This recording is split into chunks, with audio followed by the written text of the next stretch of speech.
Lucifer, the devil in the flesh. Tusi.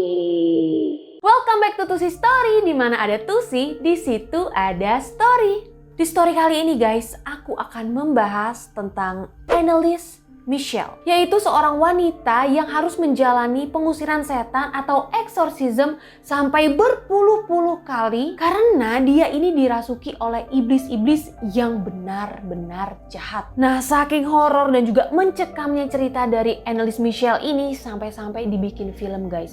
Dan mungkin aja nih dari kalian-kalian udah pernah ada yang nonton film ini yang judulnya The Exorcism of Emily Rose. Gak perlu berlama-lama lagi guys, mendingan langsung aja kita mulai cerita dari Anneliese Michel ini. Tapi seperti biasa, terus dukung channel aku dengan klik tombol subscribe dan juga nyalain notifikasinya biar kalian semua tahu kalau aku upload video baru. And now, let the story begin. Anneliese Michel adalah seorang gadis yang lahir pada tahun 1952 di Bavaria, Jerman. Nah, sejak kecil gadis ini tuh dibesarkan dalam keluarga Katolik religius dan merupakan anak yang sangat ceria serta disukai oleh banyak orang. Kejadian mencekam yang dialami oleh Anneliese Michel bermula waktu ia berusia 16 tahun, tepatnya di tahun 1968. Waktu itu Anneliese ini mengalami kejang-kejang parah sampai akhirnya dia pingsan. Lalu setelah bangun, waktu dia lagi berbaring di tempat tidur, dia merasakan ada sesuatu yang menekan dadanya. Kayak ada yang nimpa dia gitu loh guys. Kayak bener-bener dia tuh gak bisa bangun, gak bisa gerak di atas tempat tidur. Nah, dari kejadian pertama ini, dia langsung didiagnosis menderita epilepsi. Lalu 11 bulan kemudian, Anneliese mengalami kejadian yang sama. Nah, di sini orang tuanya langsung manggil dokter keluarganya yaitu Dr. Vogt dan juga seorang ahli syaraf yang bernama Dr. Luthi. Lalu diperiksalah Anneliese sama dua dokter ini sampai dilakukan EEG atau brain scan. Tapi hasil dari EEG ini sama sekali nggak ada yang salah guys. Semuanya normal. Nggak ada keanehan di otaknya Anneliese Michel. Cuma tetap aja nih guys, hipotesis yang keluar dari dokter ini sama aja. Anneliese diduga memiliki epilepsi. Dari tahun 1970 sampai dengan 1972, Anneliese tuh masih sering mengalami kejadian yang sama. Sampai akhirnya dia dikasih obat anti kejang yang bernama Dilantin. Nah, selama 2 tahun ini juga dilakukan 2 pemeriksaan EEG, tapi hasilnya sama aja guys, semuanya normal. Hasil akhirnya Anneliese dibilang epilepsi. Di tahun berikutnya, kejadian dan kelakuannya Anneliese ini semakin parah, semakin aneh. Anneliese ini mulai ngedengar suara-suara ketukan dari dinding kamarnya dia. Selain suara ketukan, Anneliese juga mengaku kalau dia mendengar bisikan-bisikan yang bilang kalau Anneliese ini akan ditarik ke neraka. Pernah nih guys, suatu malam ibunya Anneliese melihat dia lagi berdiri mematung dengan tatapan yang tajam ngeliatin patung Bunda Maria dan ekspresinya tuh bener-bener ekspresi yang sangat marah sampai bola matanya Anneliese ini berubah jadi hitam semua. Selain itu ibunya juga ngeliat di tangannya Anneliese itu tumbuh cakar guys. Pokoknya tangannya tuh udah bukan tangannya Anneliese lah, kayak tangan setan gitu yang udah bercakar. Pada September 1973, waktu Dr. Luthi ini lagi melakukan pemeriksaan rutin, Anneliese tuh curhat guys. Dia bilang kalau Anneliese ini suka tiba-tiba melihat muka iblis setiap dia berdoa. Dan dia juga merasa kalau iblis-iblis itu ada di dalam tubuhnya dia. Jadi kayak iblisnya tuh udah pada masuk gitu ke dalam tubuhnya Anneliese. Anneliese juga suka mencium bau busuk yang sangat tajam, seperti bau kotoran yang sangat busuk guys. Pokoknya bener-bener busuk nih katanya si Anneliese. Nah, dari sinilah Dr. Luthi merasakan kalau ini ada yang aneh nih. Masalah ini bukan karena masalah medis. Akhirnya Dr. Luthi menyampaikan kepada orang tuanya Anneliese untuk ketemu sama pemuka agama. Nah, ketemulah sama pendeta yang bernama Father Alt. Di pertemuan pertama dengan Father Alt, pendeta ini langsung bilang kalau Anneliese sebenarnya tidak mengidap epilepsi. Kondisi kejang-kejang yang dialami selama ini disebabkan karena Anneliese ini dirasuki oleh iblis dan ia menganjurkan untuk melakukan eksorsisme atau pengusiran setan. Cuman pada saat itu eksorsisme harus disetujui sama uskup setempat. Dan syaratnya tuh banyak guys. Kayak harus lihat kondisi dan juga ciri-ciri yang sesuai barulah bisa dilakukan eksorsisme. Jadi eksorsisme yang dilakukan untuk Anneliese butuh pemeriksaan dulu yang cukup lama. Lalu pada November 1973, karena Anneliese ini terlihat sangat depresi sampai melakukan percobaan bunuh diri, akhirnya Anneliese ini dibawa ke 2 psikiater. Tapi dua-duanya lagi-lagi guys bilang kalau Anneliese ini punya epilepsi dan punya gangguan mental. Lalu obat anti kejang di lantinnya diganti sama dosis yang lebih tinggi yang namanya Tegraton. Jadi nih, selama menunggu persetujuan untuk eksorsisme, Annelies selalu mengkonsumsi obat dosis tinggi ini. Nah, semakin lama kelakuannya Annelies ini semakin parah, semakin aneh guys. Ada satu cerita dari kerabat keluarganya waktu Annelies lagi melakukan ziarah. Dia ngelihat kalau Annelies ini jalannya itu menghindari salib. Dan Annelies juga menolak untuk minum air suci yang diberikan oleh pendeta di gereja. Annelies ini katanya juga memiliki bau yang sangat busuk dan banyak lagi kejadian lainnya. Sampai 2 tahun kemudian, pada Juli 1975, Annelies ini nggak pernah tidur dan setiap malam Annelies selalu berdoa untuk minta ampun. Saking seringnya dia berdoa, tempurung lututnya itu sampai retak guys. Annelies juga melakukan banyak hal aneh kayak sering menggeram, makanin bangkai binatang, sampai serangga-serangga yang ada di kamarnya. Dan yang paling parahnya adalah dia menjilat urinnya sendiri yang berserakan di lantai. Iyuh! Pernah nih guys, suatu malam Annelies ini merangkak ke bawah meja dan duduk aja gitu ngejogrok di kolong meja sambil ngegonggong selama 2 hari 2 malam. Ditambah lagi ibunya bilang kalau Annelies ini ngancurin semua benda suci keagamaan di rumahnya. Kayak patung-patung, salib, sampai foto-foto keagamaan. Nah, barulah dari sini diyakini kalau Annelies ini benar-benar dirasuki iblis dan ritual eksorsisme pun diizinkan. Pengusiran setan dilakukan oleh seorang pendeta yang bernama Father Renz, seorang ekspertis eksorsis, dan pertama kali dilakukan pada 25 September 1975. Hampir setiap ritual eksorsisme, Father Renz ini selalu merekam percakapan mereka, dan hasilnya ada 42 rekaman suara yang diambil. Nah, dari rekaman ini juga diketahui kalau yang merasuki tubuhnya Annelies ini ada 6 iblis, dan suaranya tuh benar-benar semuanya berbeda. Yang pertama ada Judas.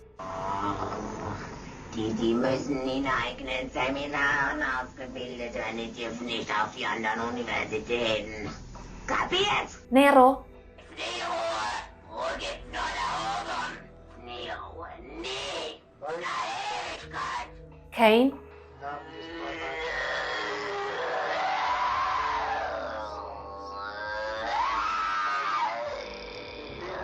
Hitler.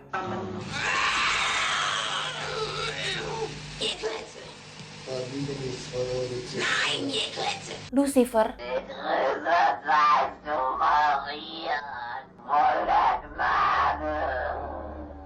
Dan terakhir adalah Fleshman.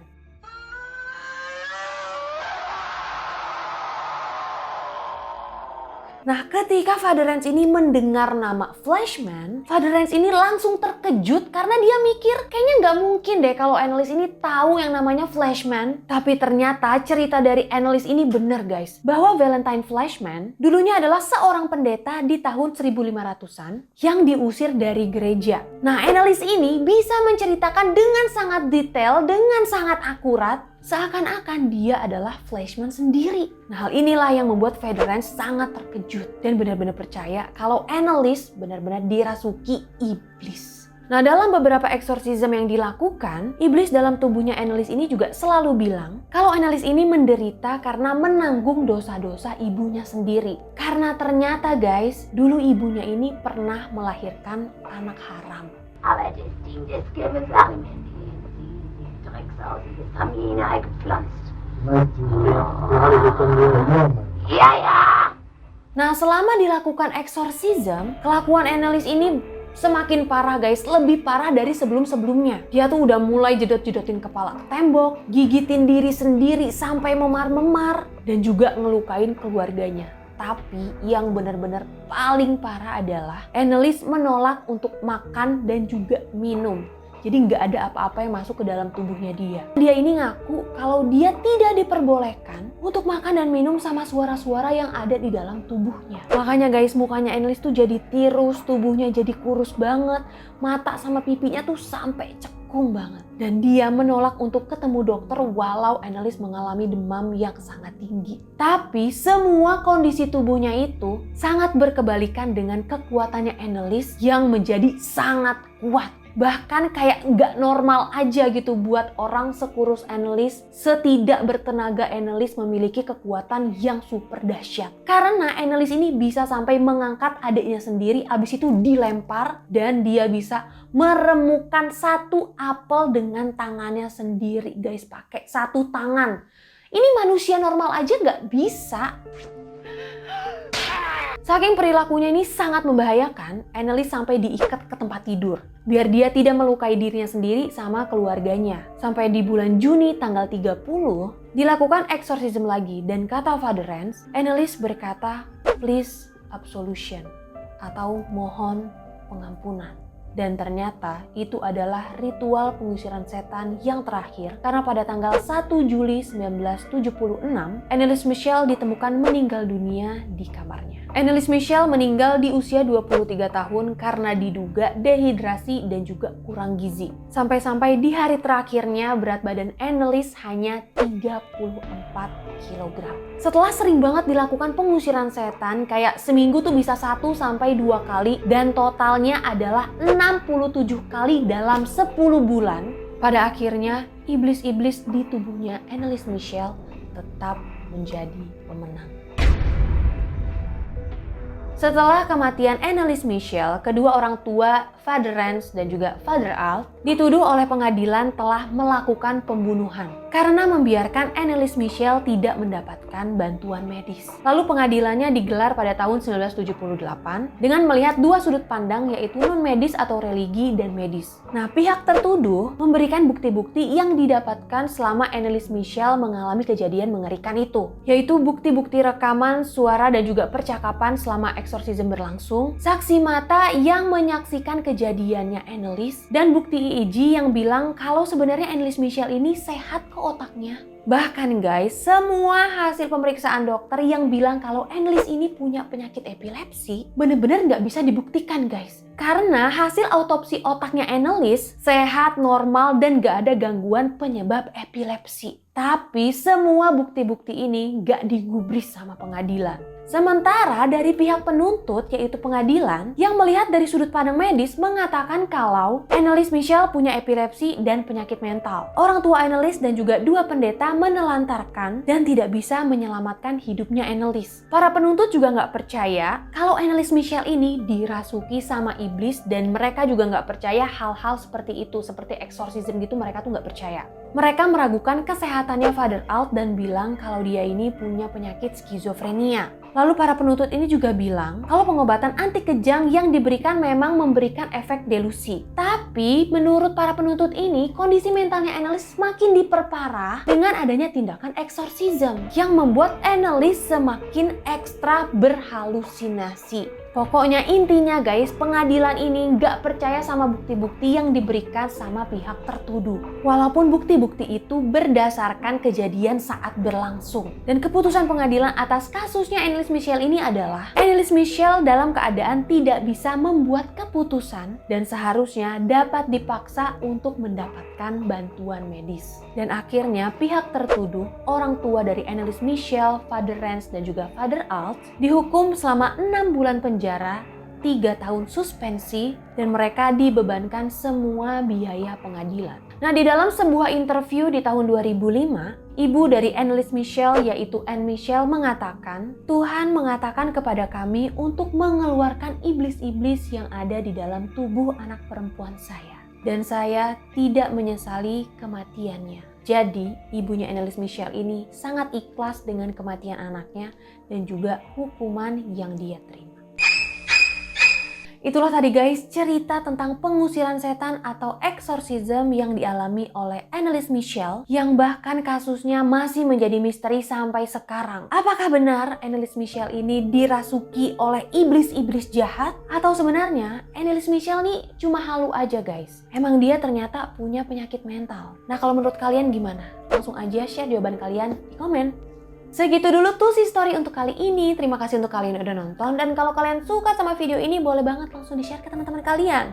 Nah, kalau kalian mau nonton video lain yang gak kalah menegangkan dan gak kalah seru, langsung aja diklik video selanjutnya. Jangan lupa like video ini dan juga subscribe channel aku. Tusi pamit, see you guys on the next video and